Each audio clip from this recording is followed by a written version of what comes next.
For today's topic, I'm going to discuss about the partial sum of the geometric series. So class, when we say geometric series, it is the indicated sum of the terms of a geometric sequence. Now, the formula for the partial sum or S of n of a geometric series are, so we can use this formula. S sub n is equal to a sub 1 times the quantity 1 minus r raised to n all over 1 minus r. Or S of n is equal to a sub 1 times the quantity r raised to n minus 1 all over r minus 1. So kahit alin sa dalawa, pwede natin siyang gamitin para makuha natin yung partial sum ng ating geometric series. So sa formula na to, our n is the number of terms. So, yun yung number of terms natin. A sub 1 is the first term, of course. R is our common ratio. And A sub n is the last term. So, ulitin ko lang. Our n here is the number of terms. A sub 1 is the first term. And we have the R for the ratio or the common ratio. And A sub n is the last term. Okay? And for our partial sum ng geometric series, so we're going to have our first example. For the partial sum of our geometric series, so let's have our first example. So example number 1. Find the sum of the first 9 terms of geometric sequence if the first term is 3 and the common ratio is equal to 2. So, mapapansin natin class, ibinigay na yung first term natin, which is 3. And the common ratio, which is equal to 2. So, ilagay muna natin siya. A sub 1 natin, o yung first term, ay 3. Then, we also have the common ratio, or yung R, is equal to 2. Paano nga ulit natin makukuha yung sum na, or yung partial sum ng geometric series natin? So, we need to use the formula S sub n is equal to A sub 1 times 1 minus R or yung ratio raised to n all over 1 minus R.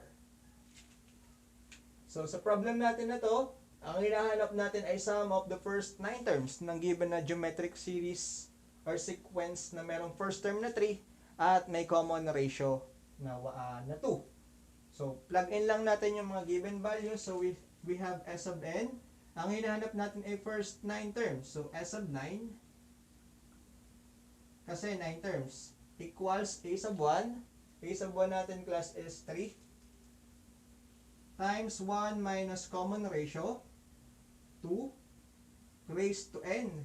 So, ang n natin ay 9 all over 1 minus common ratio. Ang common ratio natin class ay 2.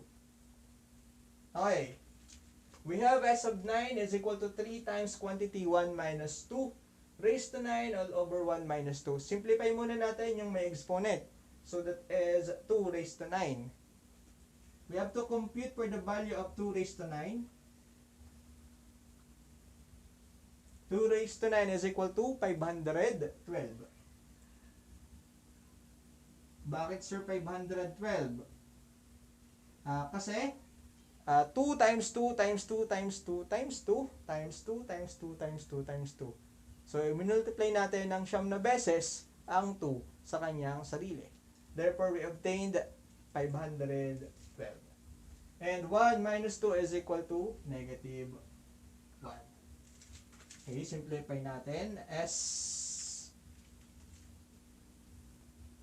So, that is S sub 9 is equal to 3 times 1 minus 512. 1 minus 512 is equal to negative 511 all over negative 1. So, S sub 9 is equal to 3 times negative 511 is equal to negative 1,533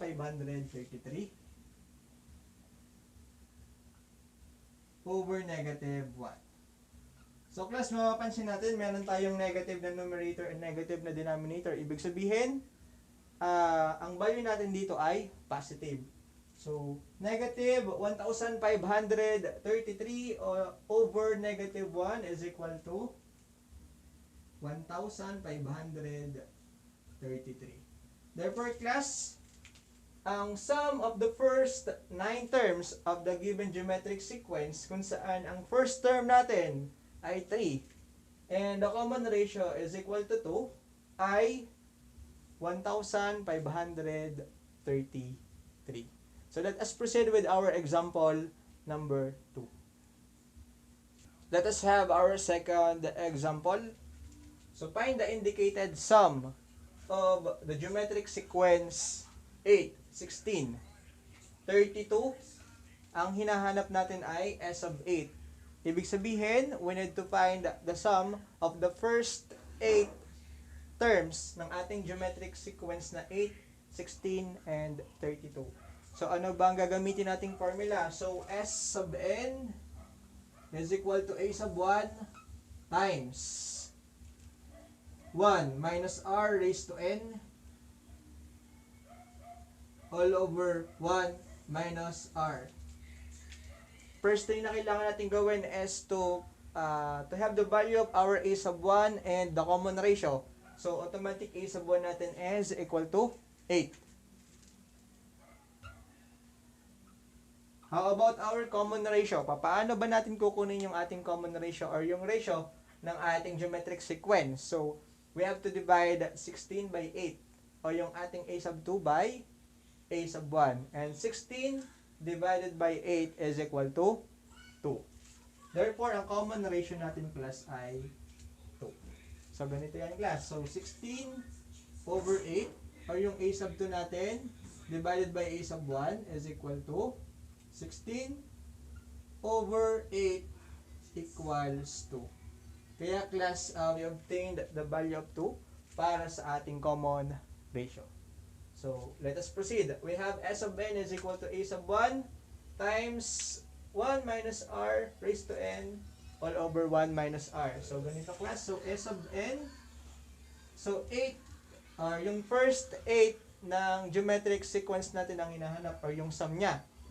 So therefore, we have S sub 8 is equal to A sub 1 is equal to 8 times 1 minus common ratio 2 raised to 8 all over 1 minus 2 yung ating common ratio.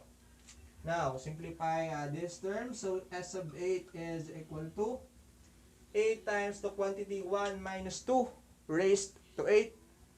2 raised to 8 is equal to 256.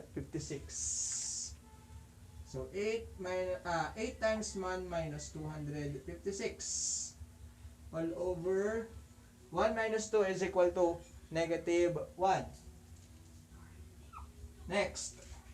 So S sub 8 is equal to 8 times 1 minus 256.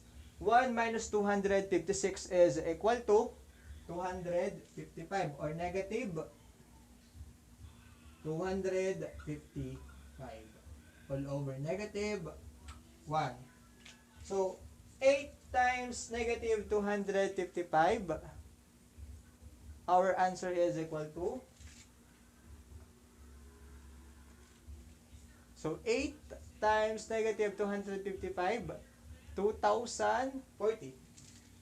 Or negative 2,040 all over negative 1. So class, pansin ulit natin, we have negative sa numerator and negative sa denominator. Therefore, ang value natin dito ay positive.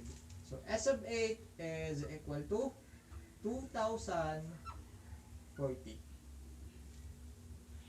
So the sum of the first 8 terms ng given geometric sequence natin na 8, 16, and 32, having our first term of 8 and a common ratio of 2 is equal to 2,040.